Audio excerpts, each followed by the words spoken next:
उमा गांव और परिवार से दूर शहर में पढ़ाई करने आई थी।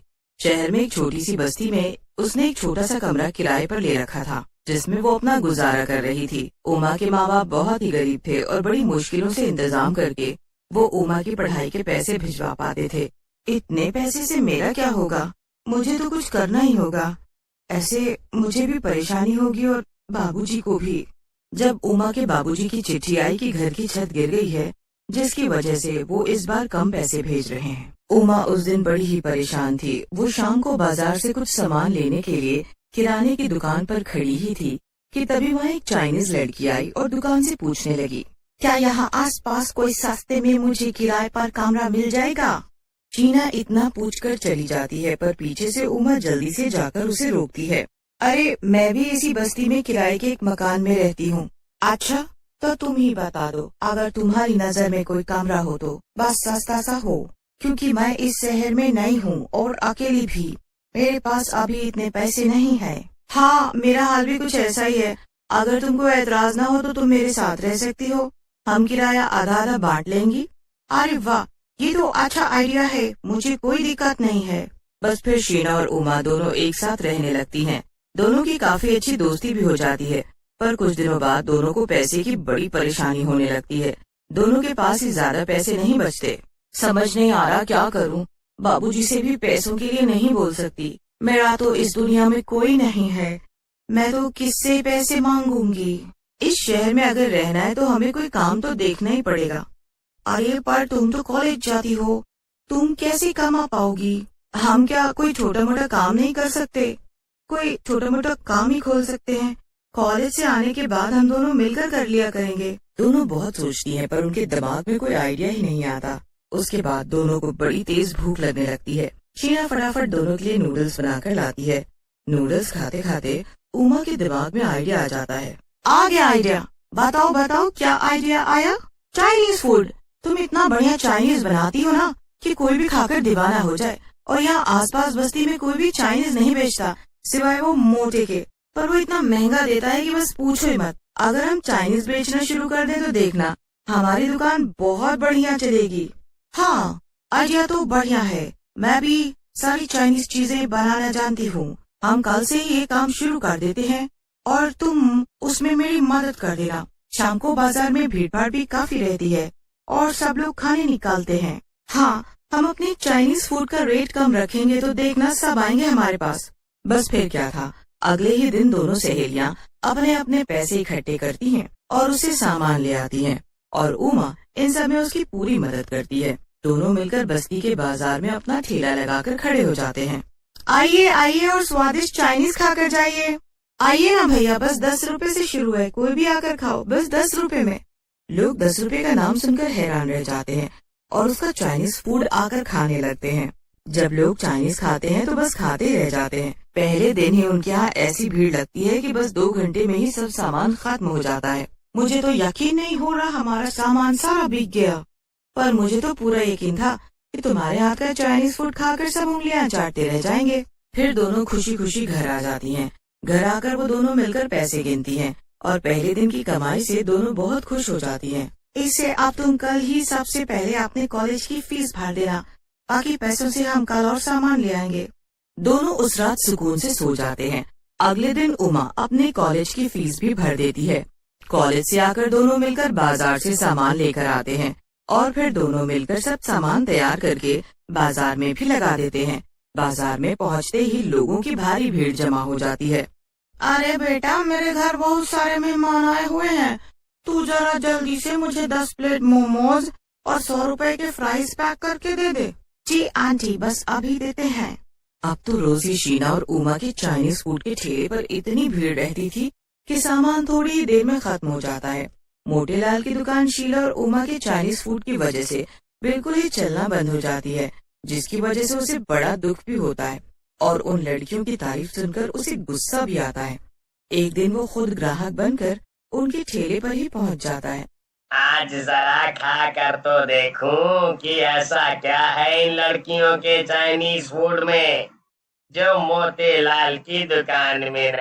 मोटेलाल जब उन लड़कियों के ठेले का चाइनीज खाता है तो खाता ही रह जाता है। उसे तब समझ आता है कि आखिर सच में शीना के हाथ में गजब का स्वाद है और दाम भी इतने कम है। मोटे लाल को अब उन दोनों से चिढ़ होने लगती है, पर उसे समझ ही नहीं आ रहा होता कि वो आखिर करे तो क्या करे। अब एक दिन शीना की तबीयत बहुत बिगड़ जाती है। उसे एकदम से चक्कर आ जाता है और वो गिर जाती है। उमा उसे डॉक्टर के पास लेकर जाती है, पर दवाइयों से भी वो ठीक नहीं हो पा रही थी। इसी वजह से अब ठेला लगाना बंद कर देती है और मोतीलाल फिर से खुश हो जाता है। मोतीलाल अपने लिए बड़ा ही खुश हो रहा था, क्योंकि उसकी दुकानदारी फिर से होने लगती है। पर इधर शीना की हालत को देखकर उमा बड़ी परेशान होती है। वो उसे हर हॉस्पिटल में दिखा देती है, पर शीना की तबीयत में कोई सुधार नहीं आ पा रहा होता। एक दिन की बात है, जब शीना एकदम बीमार की हालत में बिस्तर पर पड़ी होती है और उमा उसके पास बैठी होती है, तो शीना उमा से बोलती है, मेरी वजह से आप हम ठेला भी नहीं लगा पा रहे हैं। अब तुम कॉलेज की फीस कैसे भरोगी? ऐसा बिल्कुल भी मत सोच शीना, तुम्हारी वजह से तो हम बल्कि इतना कमा पाए हैं और कॉलेज का फीस मैं भर दूंगी, तुम इसकी चिंता न करो। उमा शीना का बहुत ध्यान रखती है और पूरी रात उसी के पास बैठी रहती है। बैठे बैठे कब उमा की आंख लग जाती है उसे पता ही नहीं चलता। उमा के साथ शीना की भी आंख लग जाती है, पर शीना दोबारा कभी नहीं उठती। उमा से ये बात बर्दाश्त ही नहीं हो पाती। वो शीना के लिए बहुत रोती है। उमा पूरा दिन बस रोती रहती है। वो उस दिन खाना भी नहीं खाती। हर वक्त कोने में बैठी बस वो शीना को याद करती रहती है। अचानक उमा के कंधे पर एक हाथ आता है। उमा पीछे मुड़कर देखती है तो सामने एक चुड़ैल होती है। उमा बहुत डर जाती है। डरो मत, मैं शीना हूँ, तुम्हारी दोस्त। मैं तुम्हारी मदद करने आई हूँ। मुझे पता चला है तुम्हारे माँ बाप बहुत गरीब हैं और उनको तुमसे ही सारी उम्मीद है। चलो अब आंसू पोंछो और कुछ खा लो। मुझे पता है तुमने अभी तक कुछ भी नहीं खाया। उस दिन शीना अपने हाथों से उमा को खाना खिलाती है। अगले दिन उमा हिम्मत करके उठती है और कॉलेज जाती है। कॉलेज से आने के बाद वो शाम को अपना ठेला लगाने की तैयारी करती है। चुड़ैल बस फिर अपने हाथों को इतना फटाफट चलाती है कि उमा को देखती रह जाती है। फटाफट मोमोज बनाकर तैयार कर देती है। उमा तो ये सब देखकर हैरान रह जाती है।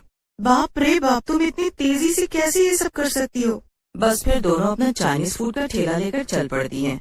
जैसे ही उमा बाजार में पहुंचती है, सभी लोग खुशी खुशी उसके पास चाइनीज खाने आ जाते हैं।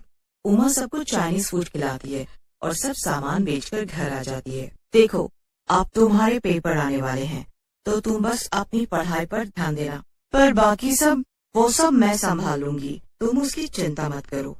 तुम बस पढ़ाई करना, ये तुम्हारे फाइनल पेपर हैं। मुझे कभी ये काम करके बुरा नहीं लगा और सच बताऊं तो ये ठेला, ये मेहनत बस तुम्हारी ही है।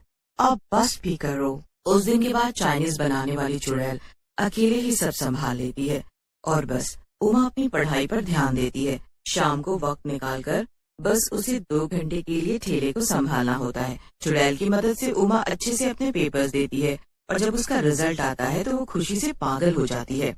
मुझे तो यकीन ही नहीं हो रहा कि कॉलेज में मैंने टॉप किया है और अब मुझे स्कॉलरशिप मिल जाएगी। उमा फटाफट ये खुशखबरी अपनी सहेली शीना चुड़ैल को देती है। दोनों एक दूसरे के गले लग जाती हैं। उमा उस दिन बहुत खुश होती है।